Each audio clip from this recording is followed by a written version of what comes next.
دور کسی حسین وادی میں ایک پرسکون سلطنت تھی، جہاں شہزادی عنایا اپنی سخی دلی کے لیے مشہور تھی۔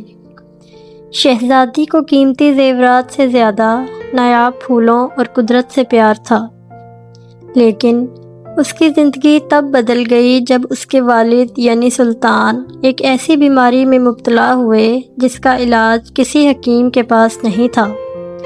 سلطنت کے سب سے پرانے درویش نے بتایا کہ سلطان کی شفا صرف کوہ نور کی چوٹی پر کھلنے والے نیلے پھول میں ہے، مگر وہ راستہ انتہائی خطرناک تھا۔ شہزادی نے فیصلہ کیا کہ وہ خود جائے گی۔ درباریوں نے روکا، مگر عنایا کا ارادہ چٹان کی طرح مضبوط تھا۔ سفر کے دوران عنایا کا سامنا ایک ضعیف اور بھوکی عورت سے ہوا۔ شہزادی کے پاس تھوڑا سا کھانا اور پانی تھا جو اس نے بغیر سوچے اس عورت کو دے دیا۔ آگے بڑھی تو ایک زخمی پرندے کی مدد کی۔ تھکاوٹ سے اس کا برا حال تھا، مگر اس نے ہمت نہ ہاری۔ جب وہ چوٹی پر پہنچی تو وہاں کوئی پھول نہیں تھا۔ عنایا رونے لگی، مگر تبھی وہیں ضعیف عورت وہاں نمودار ہوئی۔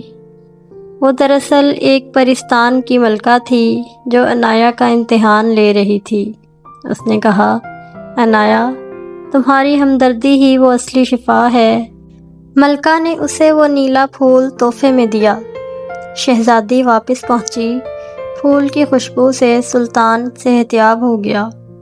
پوری سلطنت میں جشن منایا گیا۔ شہزادی نے ثابت کر دیا کہ اصلی طاقت تلوار میں نہیں، بلکہ نرم دلی اور صبر میں ہوتی ہے۔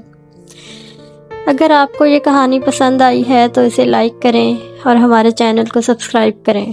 شکریہ۔